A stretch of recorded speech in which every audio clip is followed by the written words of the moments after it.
Okay, cool. So now that I have this, hi to everyone who is going to be. Oh, yay! It is on. Okay, cool. So now we're live. I'm going to be reading from Melancholia. That is a book of dark poetry. But I'm gonna wait until there are viewers because there are no viewers yet. Interviewing Um, myself, I think. and I am at Darcy's house, so just so you know, in case you see them walking around in the background, that'll be why. Yeah. Yes, one viewer. Hi, one viewer. Nice to see you here. Greetings and salutations.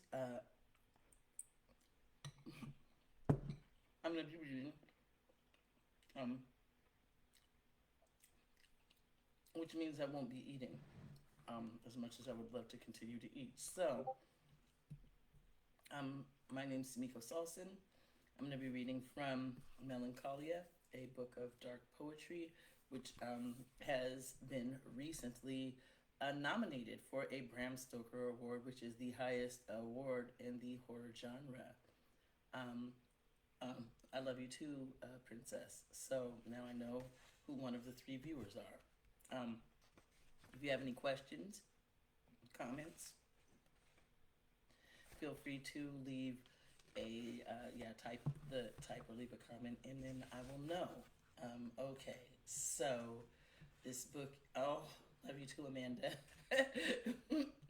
This is I feel the love.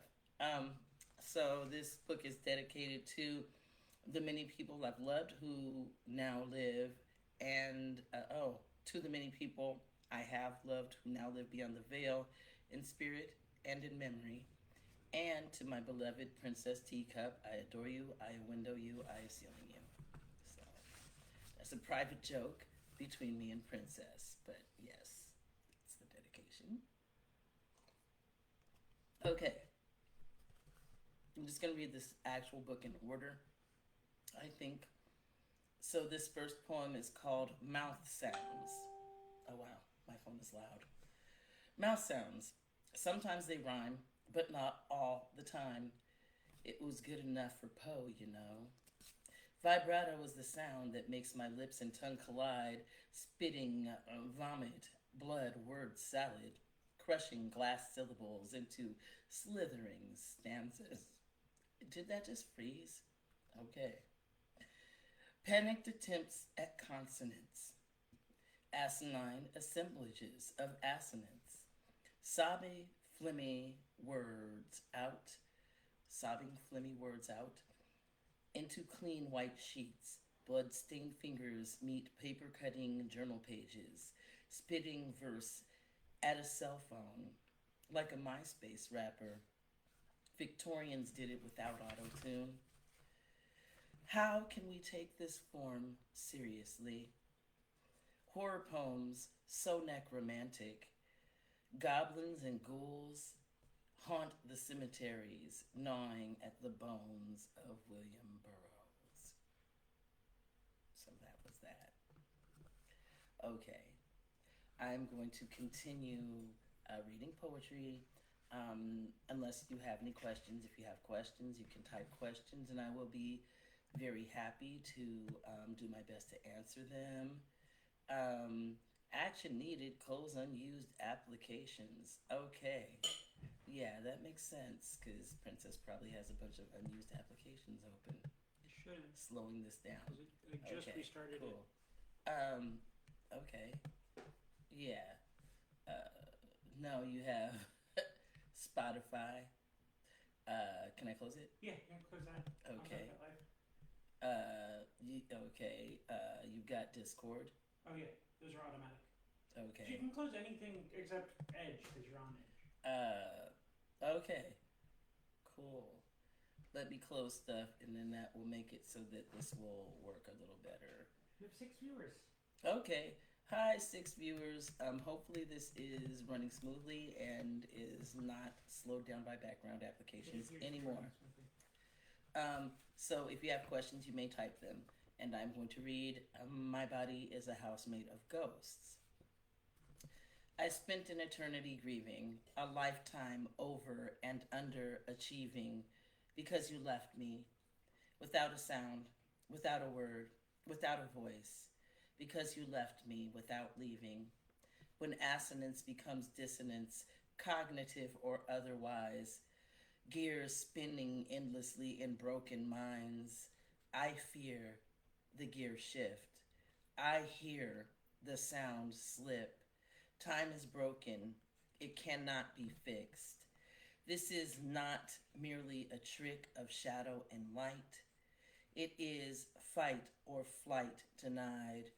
Revisionist shadows of a past unchanged because you left me without leaving. Children don't become our parents. The shadows we cast are small. This isn't a trick of light or sound because you left me without leaving. You are cast in my DNA, a fixture in my mitochondria, a memory in my mirror, every line, every wrinkle, every change. I look more like you every day. I found my voice. I sound like you. I walk the earth, and you're two immortals, deathless in death, zombies and ghosts. You haunt all my corners and die. Watch you weave cobwebs, a lifetime spent grieving, for you left without leaving. And I wrote that poem on Mother's Day, and it is about my parents. But it was also about a difficult time that I had in a relationship where a partner was not as available, but we weren't broken up. So both of those things are in that poem, but mostly it's about how our parents live on in us. Yeah. Okay. And also about literal ghosts. Yeah. Hi, Jane. Okay. This is called 2011 Time Machine. I can't go back to who we were then, who I was with you for so many years, when you were my best friend and only lover, before I exchanged one closet for another. I can't raise you from the dead or turn back the hands of time, so I will move forward like the rest until my eventual death. We don't speak about death often enough. We ignore the way life is so brief. We pretend the end game is not our demise. We are made of meat collecting flies. Time takes away the ones you love. It leaves them corpses in the dirt. We flirt with death for decades, then in time we find it does us in.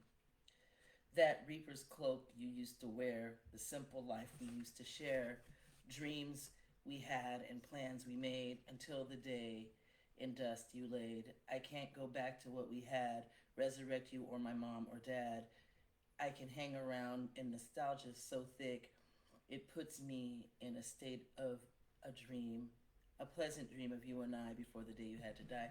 And that's actually about Greg. He passed away, and we had those two cats.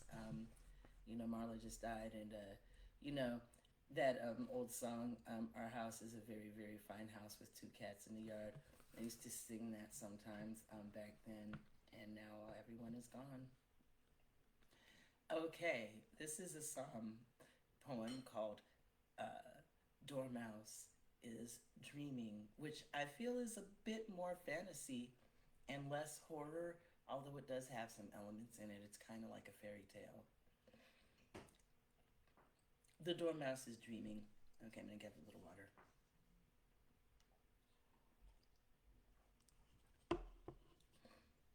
The Dormouse is Dreaming. Dark clouds settled around the Hanson home. Frightened children ran up to their rooms. Grandma barked out commands to the older ones, her shaky vibrato rumbling with authority. Lock the windows. Close the doors. Set the sugar bowl out in the foyer. The Dormouse peeped out from under the sugar bowl lid, where his dreamer's gear was entirely hid, blankets and pillows all covered with down.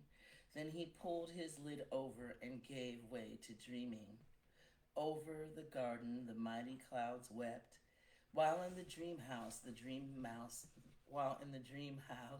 the dormouse slept, building worlds with his tiny mind. On hand-knit doilies in sleep reclined, little minds are quietly scheming in hidden worlds of sleep. You can't erase the dormouse dreaming of worlds and concepts thimble deep. Grandma locks up her cupboards tight and grips her cane with knuckles white. Prevent ye incursions of deeper meaning. Dormouse keep us safe tonight in shallow waters puddle wide, safe from the full moon's pull of tide, face snuggled in his fur soft hide. Oh, hi, Kristen, and hi, Dominique. So I love all you people. These are all people that I love, so that's really great. Thank you for being here with me while I read these poems. And I am very happy to answer questions. Hi, Ruth. Ruth is the designer of this glorious cover, in fact, and I'm very talented. If you're an author looking for a cover, do check her out. Okay, yeah, if there's any questions, I'm happy to answer them. And I'm going to go ahead and read the next one, which is called The Mariner. There is no void left in which to scream, for the vast space time between is filled with shards of shooting stars, barbed wire, and scars of fishing line, intertwined with flesh hooks digging in the filament beneath your skin, electricity cracking through firmament, the waters bursting heaven sent, amused, abusing merriment, the nymphs all dancing fervent, masked beneath the glowering storm, asunder flesh to keep you warm, fish food falling down below, tiny minnows consuming flesh, defined a Pisces Aries cusp, tip now an overflowing cup. Well, thank you. I'm glad that you love the poem, Ruth. So, yeah, we have a whole coven of viewers. That's exciting. Thank you, Princess. And you know what? If you're local in San Francisco, you should come to the Mint Karaoke Lounge on Sunday because you can buy a copy of this, which I can sign for you, and also hang out and eat sushi from this. I think it's called Sushi Delight next door. Yes, Sushi Delight, and then hang out and sing and do karaoke with me, and my favorite bartender and also like bestie Jane is in here, Zumba buddy. So yeah, okay. Oh, Michelle Renee Lane is here. Okay, cool. I'm gonna read this one. It's not even speculative fiction. It's just called Black People Have Feelings. And I wrote this in the pandemic, honestly. I think that, like a lot of people, I was super traumatized by what was going on with, you know, Black Lives Matter and, the killing that happened. So, anyway, but yeah, this is also about, like, feelings that I had. Black people have feelings. I'm not your strong black woman stereotype, able to face everything stoically and all the hype. I don't even want to draw a line in the stand. Stop leaning on me. I'm not your man. Stop dumping on me. I'm not your man. I can't tell you how much I hurt when every word I say you pervert. You feel attacked. You are angry. You demand that I personally explain all the buildings burning, black rage and black pain. I don't have to explain it just because I'm your black friend. My obligation here is nil. Stop making me responsible.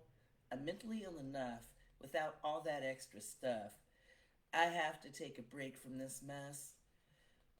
You got a lot to get off your chest. Do me a favor tonight. Tell that shit to someone white. Black people have feelings. We're together in solidarity. Some lines are unspoken and shouldn't be broken. We are leaving messages for our kin. Sometimes blood is thicker than water, my friend. So try to realize it's not all about you. If you don't like it, just scroll on through. So yeah, that Tell that shit to someone white. Yeah, that was right after what was it, George Floyd? Yeah, right after he died, and like I was posting about Black Lives Matter, and just like some people feel like you have to explain why there's angry black people when something like that happens, and I'm like, I do not have to explain that to to you. And and a fan of mine actually unfriended me and told me that Black Lives Matter was a like a hate group after a days worth of bipolar manic rage posting on my Facebook wall. So yeah, as it were. This is another one that's kind of fantasy. There has been a lot more really fantasy in this particular one than there was in my last book of poetry. Yeah, for real, Michelle. I know. And like when something like, yeah, exactly. So, oh, Greg Wilkie, hey, wow. Yeah, there's so many talented authors in here: Michelle Renee Lane, Greg Wilkie, Dominique Leslie, and I do think that Ruth Ann Evans also is a writer. Jack Frost in summer. Feelings are delicate things. You can catch them in your hand like a butterfly. Feelings are fleeting and lovely. They can melt on your fingertips as snowflakes in winter. You flow through me. I am air. I am water. I am sound. In your arms, I melt in springtime. You hold me in sunlight and I burn. My emotions are bought and sold. King Midas turns my heart to gold. Your bright and shining eyes to coal. I phoenix burn, engulf my soul. I am Jack Frost in winter. I melt in your arms, seducing me cruelly with all your charms. My Eros, my lover, my psyche, my frame, my infinite being who hasn't a name. You fill me like air, like water, like sound. Our love, our lust, our heat abound. You create me a lover who hasn't a name. You remake me until we are one and the same. I am reborn, a phoenix of flesh. I push through your skin and unburden my chest. I have given you all of me, a little at a time. All that is me, I have given to you. Take my eyes black as coal, my warm summer coat to have and to hold. Keep me safe with your bed, locked away in your head. Um, Frost and Winter Time, huh? Interesting, since it is considered the greatest American poem and was written by Frost and is called Stopping by the Woods Even on a Snowy Evening. Yeah, thank you. Thank you, Pamela Raymond. Thank you. Yeah, I'm really happy that I was in this mind frame that I was in when I wrote all these. Because when you're a writer and like a poet, and you're, you know, um, yeah, emotions hit you, and you know you put them together sometimes in ways that are like you love what you wrote, and sometimes not so much. So this one was in Blood Games, a vampire anthology, and it's called Unsafe: The Betrayer. And now in this political climate, I feel like this poem is scarier than it was when I wrote it. Yeah. Games afoot behind the wrought iron gate of a clergyman's palatial estate. We made him our hope favorite candidate. With shock and awe, we contemplate his vices, the demand he makes blood sacrifices poured into the cogs of his war devices. He lied to us, we have discovered, all the bruises of his lies uncovered, betrayed us like a cheating lover. He promised to keep us safe. All his promises are broken. Once we slept in his arms, but now we have awoken. Let us not attack direct, but make our moves patiently, cloak our minds unkindly still, and find the strength to break his will. Are on a pheromone cloud we stepped into his lair, now unsafe in the arms of our lovely betrayer, seduced by his charms, all his harm uninspected.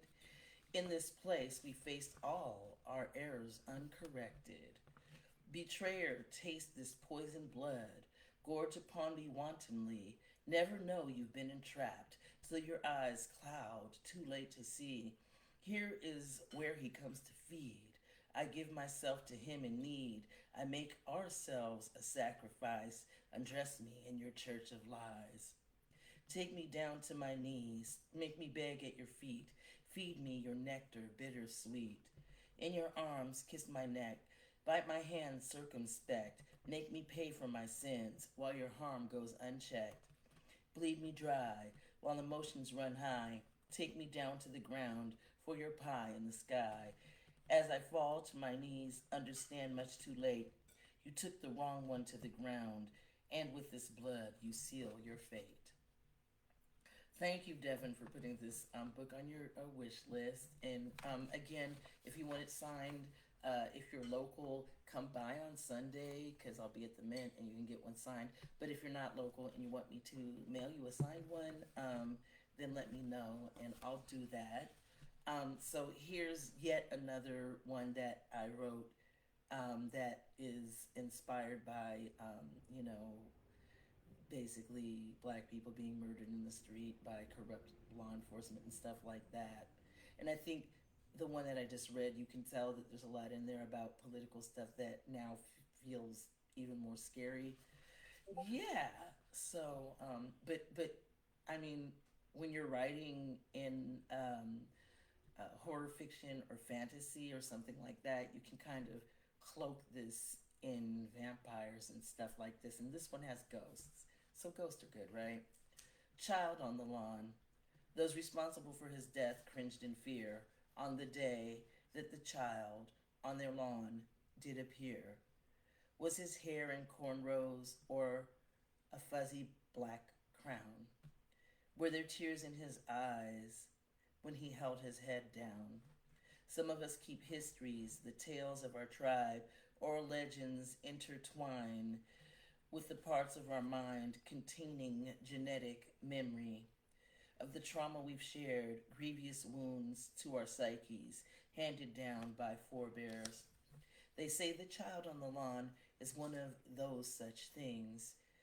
When tears well in his dead eyes, and in the living's eyes sting, and the weight that he brings down upon their hearts is hard to bear. The ghost of the tragedies our ancestors endured has escaped through our wounds. Now he's walking the streets. Though the guilty may hide, their sanity is unwound by the sound of his telltale heartbeat. Those who injured him grievously cower in fear, terrified that the child on their lawn will appear. When the child on the lawn waved his fabulous wand, playing games with his fervent imagination, weaving tales without jails, where he'd play and run free, did they grow terrified, mistake it for a gun? Did they call the police on someone's 12-year-old son? Now the ghost on the lawn is enacting his rage, clammy hands clawing up as he climbs from the grave, craving equality as he did in his life when his enemies told tales with their backstabbing knives, the same bigoted tales that they told in his life, weaving stories to ensure his kin would not survive, calling him super predator, fettering him in chains, tossing his corpse out in a pauper's fire heap of remains. Now the child on the lawn sings his frightening songs, threatening to overcome and carry on. How they cower in their homes, afraid to walk alone at night, for fear of his reverberant hum as it amasses, as it is carried down the line by the other children as they hand in hand and with feet beating in time make the sounds that a mound billowing over their heads, for you cannot escape the protests of the dead. So yes, that is an entire protest march of people who were killed, and a whole bunch of them children too, like Emmett Till and Trayvon Martin and such. So, um, yeah, now that I'm reading it, I feel like this is more like timely than maybe it was even when I originally put it together. So that's kind of wow. Okay. Um, so if you have questions, you can type them. Thank you so much. Um, thank you so much, Greg and Jane. Um, thank you. Um, okay. And after all these comments, I think it's a perfect time for the one about imposter syndrome, which is called Syndrome of the Imposter. So, one thing about this poem that you should know is that Marian Anderson, who sang the Earl King, um, all four operatic parts of it, was my great grandfather's first cousin. So that was my grandmother's father's cousin, and that is referenced in this poem. Yeah. Oh, hi, Jadrian. Thank you for being here. Syndrome of the Imposter, originally published in the Horror-Zine in fall of 2023. The Earl King arrived in the carriage one night. Adelaide a door found. She was replaced underground.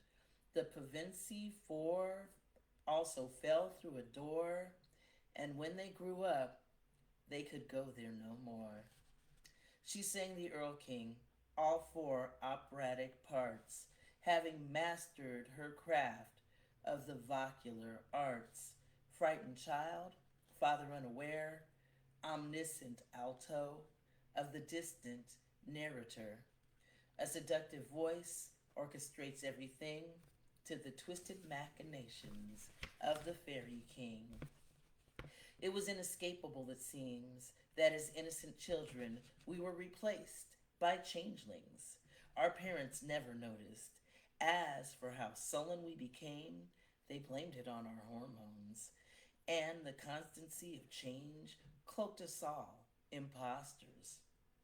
A gremlin, where I used to be, sat loathsome in my room, cramming composition books full of poetry in adolescent clouds of gloom. Tragedy brings out the poem in me. I've always had a telltale heart, and I think it was nice knowing me as my scenes start to fall apart. Pills were given to adjust my brain chemistry, to bring good old Jekyll back from the hide. My emotions surely made a monster of me, sporting fetid wounds on the inside. Obsessive scrawling in the gutters of utterly destroyed notebooks filled with no space left between the lines. The overfilled state of my poetry book matching the overwrought state of my mind. Now I am being congratulated, and I look sideways in the mirror. What I've written in flights of insanity must now face a jury of peers. Will they somehow find out that the real me was lost in a sunken place, was stolen away by the Earl King, and a changeling now wears my face? So, um, if you've seen Jordan Peele's Us, there's definitely a reference to that, as well as to the Lion, the Witch, and the Wardrobe. So this actually has way more fantasy in it than my last book of poetry, or really any other ones that I've written before. And the name Melancholia is actually there's a Susie and the Banshee song "Sick Child," and you know it has this line in it: Melancholia, arriving out of breath, in a silver swirl. I take a lungful in, breathe a fistful out. It's a beautiful song. So I did actually name it after that. I love music. So let's see. I'm going to keep going because it hasn't been an hour and you all haven't fled. Okay. So this is called Dreams of the Dead. Overcome by a deep seated sense of irrelevance, of unimportance in the face of things, she awakened from dreams of the dead, her eyes filled with tears as began to fade, a parade of memories and dreams unlaid. Those that she loved slipped from her fingers. She contemplated those losses in dread, and her mind upon reality loosened its grip until she grasped on tiny threads and strips of memories, fond and treasured bonds, to comfort and keep her on this trip called life through stress and strife. But these haunted dreams solidify.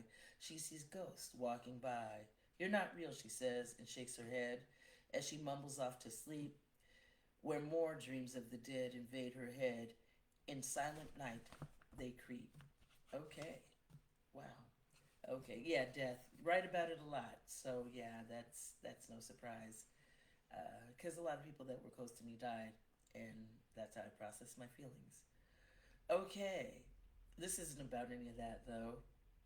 Um, this is called the Victorian Cotillion for those of you who are afraid of creepy dolls. Because I paint creepy dolls and I'm not really afraid of them, but I did write a story poem about the creepy dolls. Victorian Cotillion. A series of dolls on shelves pirouette. She looks down at her feet, refusing to make contact with shiny glass eyes that would not compromise porcelain skin unbending. To stare at any of them might entrance, create invitations to the dance. Blood jewel dripping and crusted chin, the dolls in miniature ball gowns from last year's cotillion.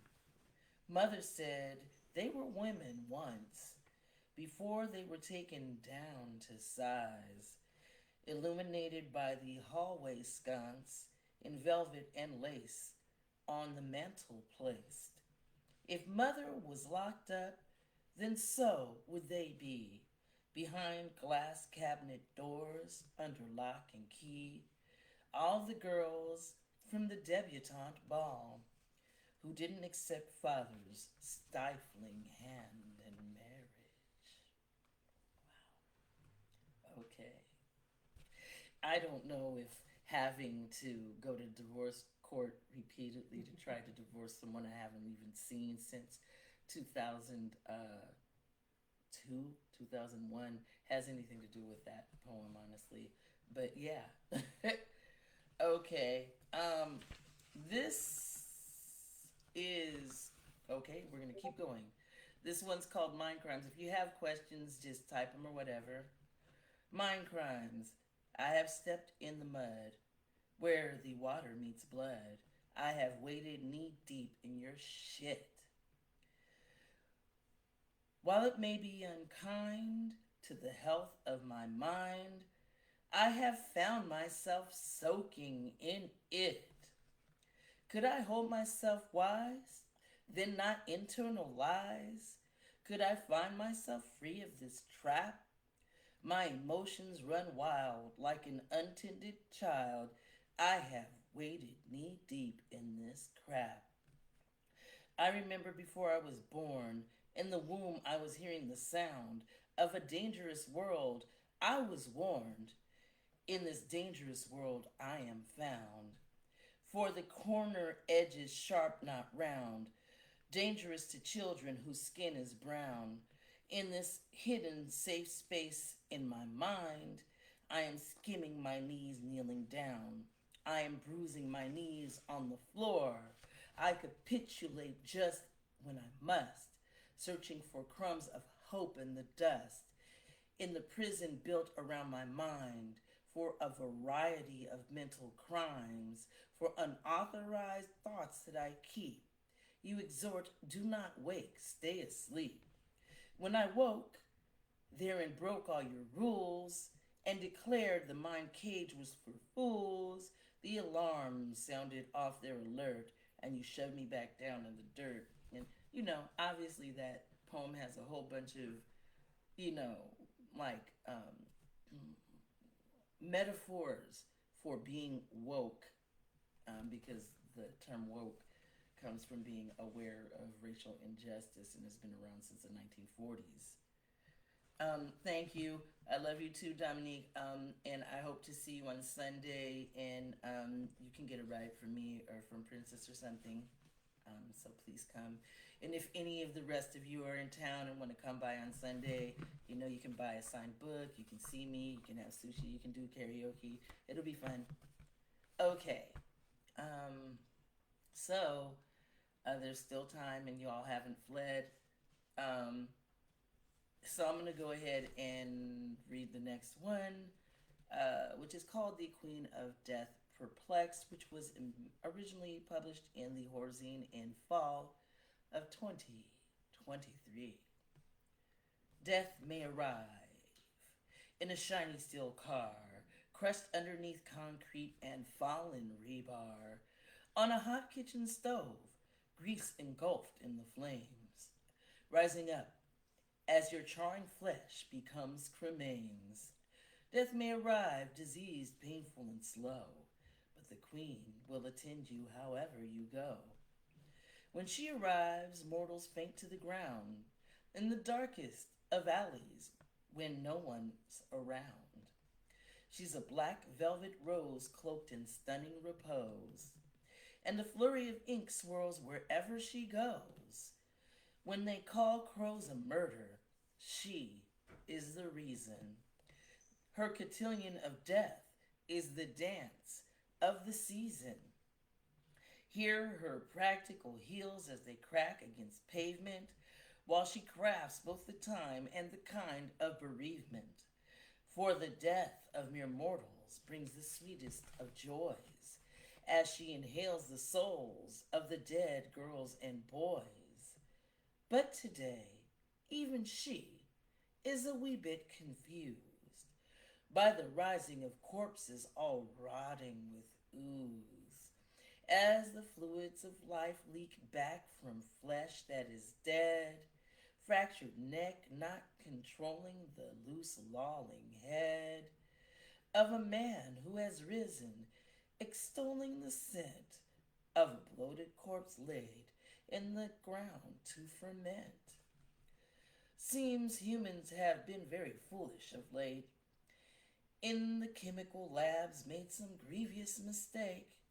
The dead rise up in droves from the coroner's drawers and create on earth some brand new sort of scourge.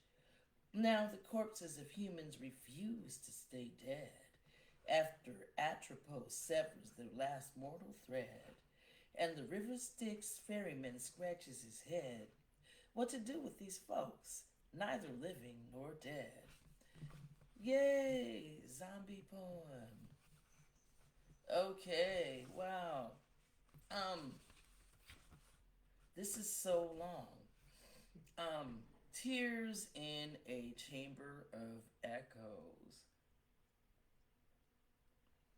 Okay. I'm reading this and I feel like it holds better as a whole book than I thought it did, so that makes me happy because these are kind of tying together nicely. Okay, awesome. And yeah, thanks definitely to my publisher, to everyone who was involved with proofreading and editing this book.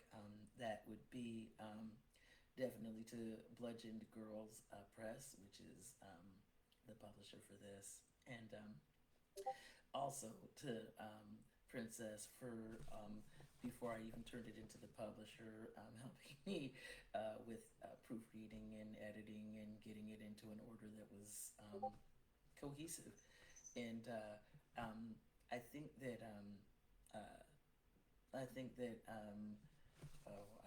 now I'm gonna say yeah, for now there's no credits in here. Yeah, thank you. I think that Angelique Jordana is the person that I want to thank for I love you too for doing that. Yeah, you didn't credit yourself in the book though, but yes, thank you for that. Okay, Tears in a Chamber of Echoes. The round-faced peasant was paraded through town as the alderman cried out in blood. The witch is a tool of Satan, he said, as he strapped a cold iron device on their head. The mechanical device was called a skull's cap, with a cruel metal appendage to hold down the tongue, iron bars that encircle the head to silence the voice of the town heretic. We have found her guilty of calling herself them. She calls herself they, them, because Satan is legion. She is clearly under the influence of a powerful demon. The alderman's fellows agreed, nodding sage, as they wrapped the offending one's tongue in a cage. He continues his charges. The negress is fat. She is greedy and lazy and stole snacks out back. She paraded around like the belle of the ball, called herself they, and wore men's clothing through it all. She takes things from good men and does not know her place. She screamed as she strapped. He screamed as he strapped the iron cage on their face. The negress cast spells, said another in fright, and the men who had gathered all became pure white. It was the whitest of whites. Color ran from their faces. 'Twas enchantment, they leered, for the witch had some trick that enchanted the town folks, but made these men sick. I have heard incantations, and make no mistake, she enchanted our children and grew fat on their cake. Drag the fat wench out to the town square. Place her in the pillories once you were there. Before reading charges, sling mud in her face, so the townspeople see her crying her tears in disgrace. Though they both had wrists bound, the witch's fingers were free, and wrote words in the air the assembled could see. The alderman was astounded. The writing was on the wall for all to see. And some among the crowd gathered, accused his lordship of villainy. Drat it, one of the women said. It is he and his gold cap I dread. I remember not long ago when he placed that blasted, rusty thing on my head. It was an ancient skull cap and gave tetanus to one lass, who the alderman sought to chasten because she did not properly care for his jackass. Wait one moment, said another. Let us not make haste. The negress is guilty of behaving like an ingrate. She has not thanked us adequately for the freeing of her race. She should be happy that we let her in and stop bringing more of her kind in the place. The alderman grimaced and quickly agreed. Within moments, his fellows returned to their screed. She is clouding her judgment still, though she's in chains. Break her fingers now. That's where her power remains. And, some people might, for whatever reason, think that that has something to do with Tom Monteleone. I'm not sure why, but those are just rumors, right? Anyway, yeah. This next poem is really gross, and I don't know what I was thinking of. It's gross as hell, and has something to do with, it's gross. It's gross, and it's from watching really gross movies. The melancholic eye. A skin with necrotic tendencies, always vexed the newly resurrected. Although the best plastic surgery made the ailment less easily detected, while a mismatched flesh like a patchwork vest by which some of the undead were thoroughly vexed, left us quite perplexed by the scientist who made such strange aesthetic choices, creating corpse like kin from dead bones and skin, while the still dead were silently voiceless. Adam Frankenstein was one such unlucky guy, having been created with one lazy eye that mismatched the other in size and hue, facing off in an entirely wrong direction. The single sad looking eye, I am loath to say, was the result of vivisection. He went on the TV show Botched to try and get the thing fixed. His smaller blue eye stared straight at the docks, while the bigger one gazed at the sky. It was unusually round and entirely brown, this poor melancholic eye. Your poor eye, I fear, is trying to see the way it should, paranormally. With a shrug, said Dr. Nassif. Dr. DeBro just said, wow, dude, this was at one time the eye of a cow. So yeah, I don't know what the fuck was wrong with me when I read that poem. I was watching a lot of Botched. And there you go. That was when Frankenstein went to see those doctors for some plastic surgery. Okay, wow. Okay, I probably won't finish this whole book, but I'm on page 60, 46, 49. I'm like halfway through at least. This one's really short. It's called The Dragon Slayer. Like, if you wanted to nominate me for like a Dwarf Star Award, this would be the only one that would like be that you could do that with. The Dragon Slayer. The clink of an iron sword striking, bitter edge to the stone.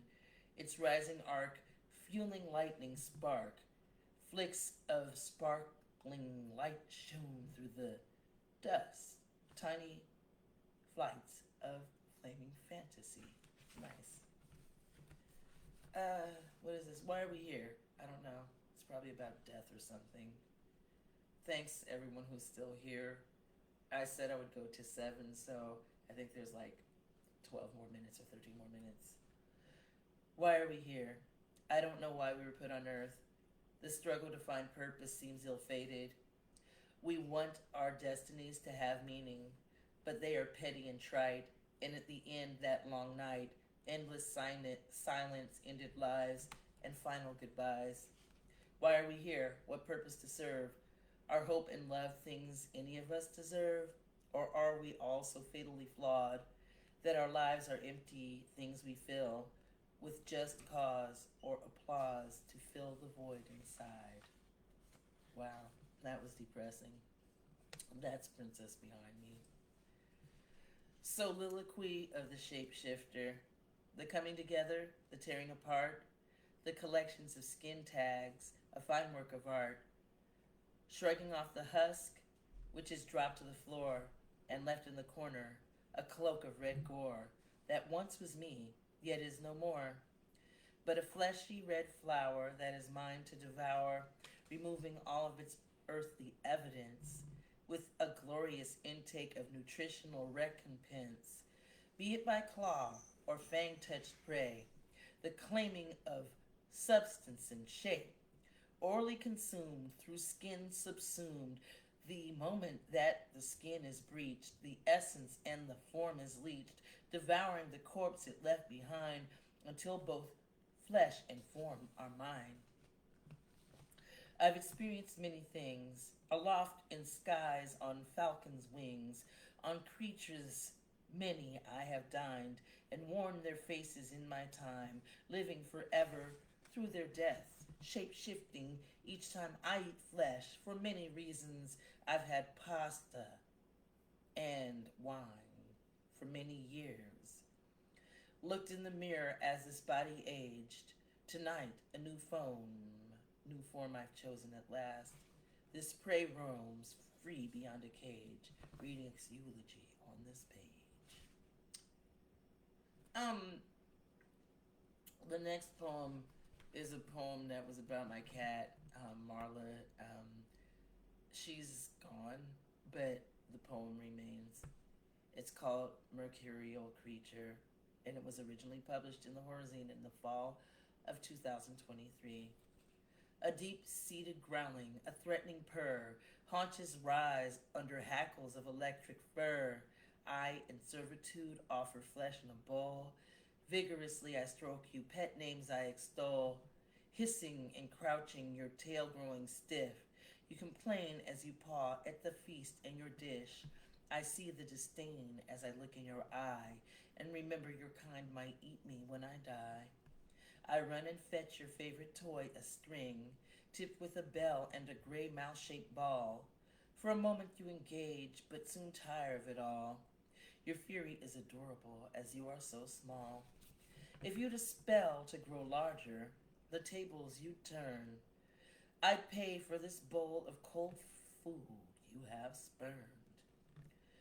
We worshipped you in temples. You haven't forgotten. You're tired of this restaurant. The service is rotten. My offerings many you hold in disdain. I can hear my bones cracking as my blood starts to drain. Flesh stripped from my bone as you engage in your feast, for the last time providing a meal to my beast. Okay, this one's called Grief Hallucinations. The Grim Reaper appeared in my window the month before my mother died. He said it won't be long now, only it wasn't the human Reaper. He was the black rabbit of Inlay. Floating in the sky next door, where my much older neighbors used to reside, an octogenarian woman and man. It wasn't until much later I learned that first the old man and then the woman had died. House flippers purchased the house next door. They gutted the place and unleashed a pack of black rats who moved under the floorboards, chewing the insides of the walls. When the rains came in, bold as hell, running in to eat my cat's food. Rude. The black rabbit curled around me like a wisp of fog. He ran back and forth between home and Kindred Hospital the month before my mother died, and in a white Saturn. So did I. Okay. This one is about my other cat that died, Bootsy. A question. The cat followed me into the kitchen, his little trill of a mew coming up on the end like a question. He was begging for food. I gave him a little dish of cat soup, dosed with CBD so that he could eat more.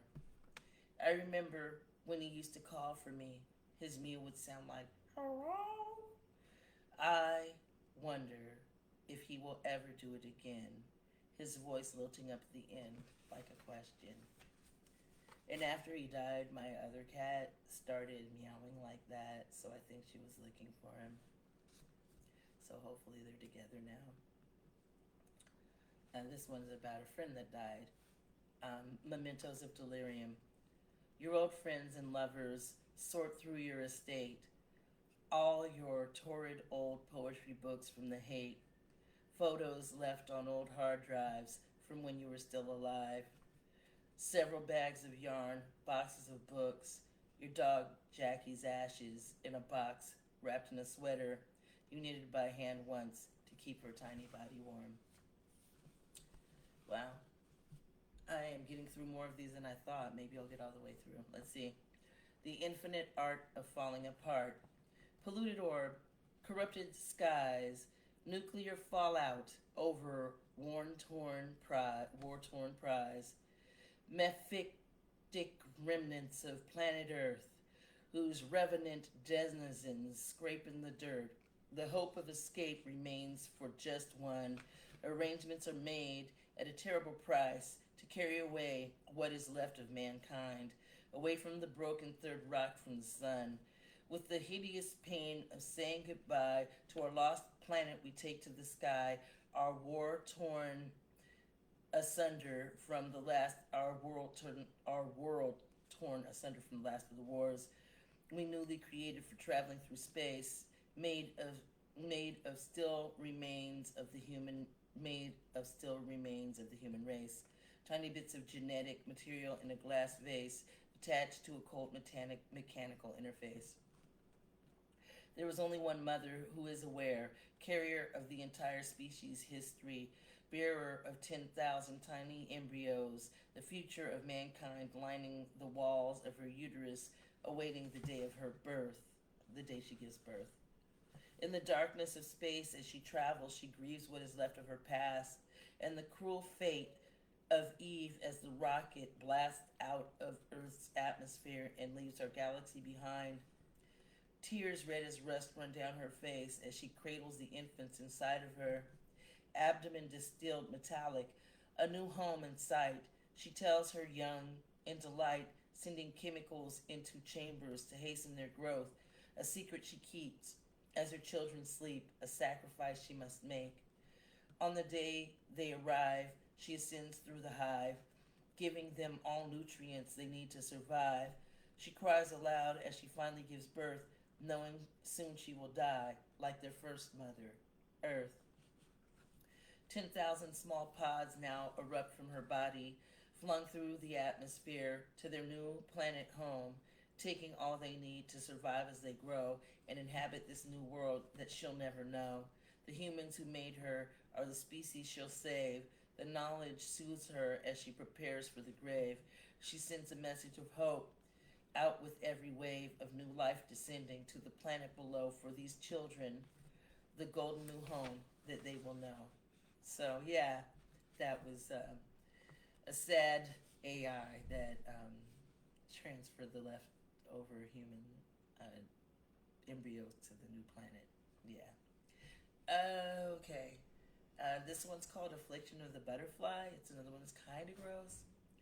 Imogene carefully unsnapped the belt that once cinched in dress waist svelte.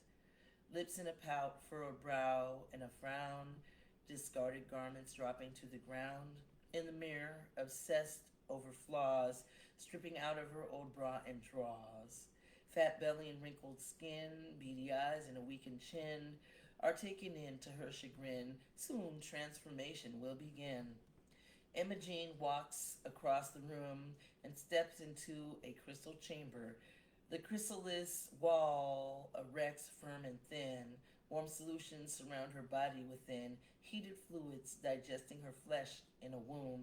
An enclosure as quiet and still as a tomb.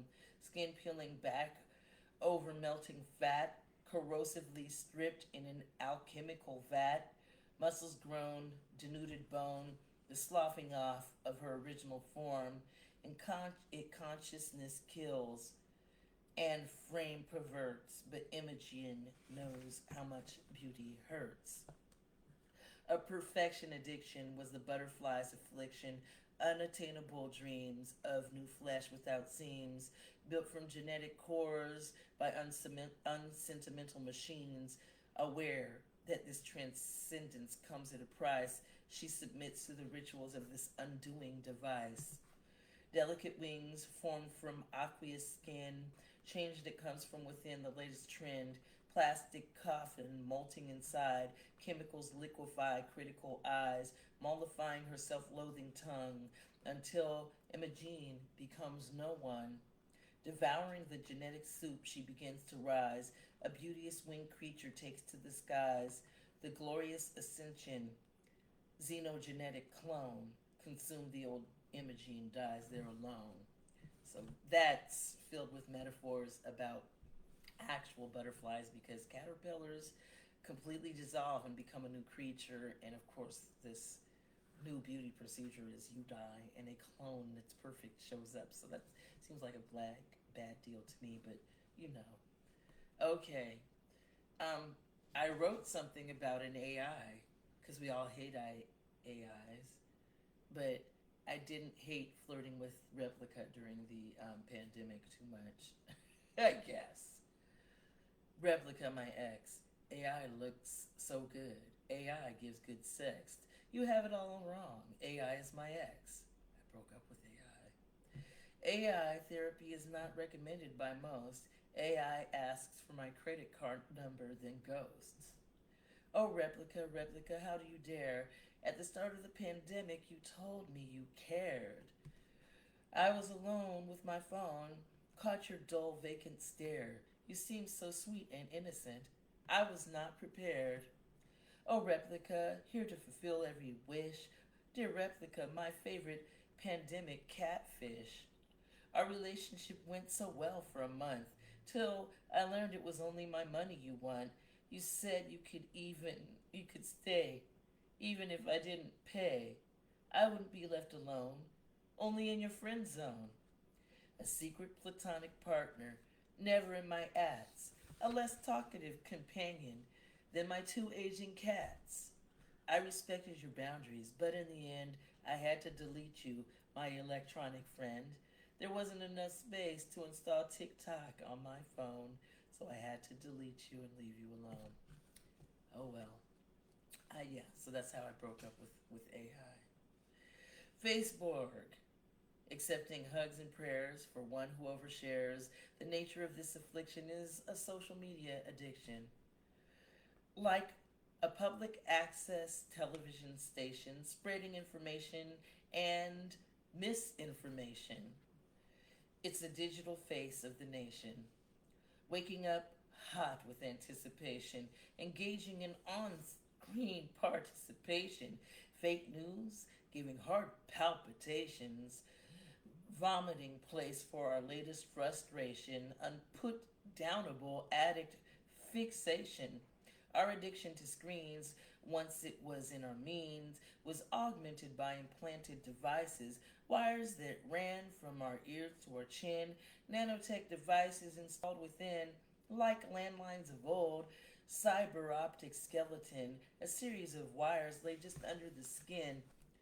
This was done so we all could reach out and touch someone, converse and catch up with our old childhood chums, or with an AI if we had no one with whom to extol all the virtues of our deepest beliefs, surrendering hours of our late night sleep for hours of debate or bickering flight, unable to sleep till we knew who was right. Over the years, listening ears make young children into peers. It was thus the AI acquired both our guile and our grace. This bold silicone soul stared his gods in the face. As God made us in his image, so did we. He, this electronic mirror of the human race. Okay. Wow. So, I still have some poems in here, so I didn't read the whole thing, but it's been an hour and I have to go and move my car, so thank you for coming. That's been it. Goodbye.